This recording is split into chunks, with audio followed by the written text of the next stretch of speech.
رضا عنایتی به ثمر رسوند با ارسال خوبی که کیوان ساجدی از سمت چپ انجام داد. یه فرصت خیلی خوب گلزنی را هم علی سامره بلافاصله بعد از اون گل از دست داد. مقدمه بازیکن تیم شموشک و گل تسلیمی به همین راحتی رقم میخوره و خود بنگر هست که این گل رو میزنه. شموشک حساب کار رو 1-1 مساوی میکنه.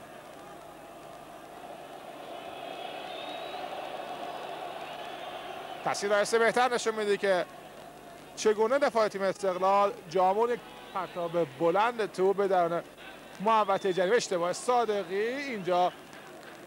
پیروز قربانی و خرمگاه هم اشتباه رو تکمیل میکنن. مثلث خط دفاعی استقلال در واقع تکمیل میکنن اشتباهات همدیگر رو بدین شکل و تو در اختیار بنگر قرار میگیره تا برومند هم نتونه کاری رو بکنه.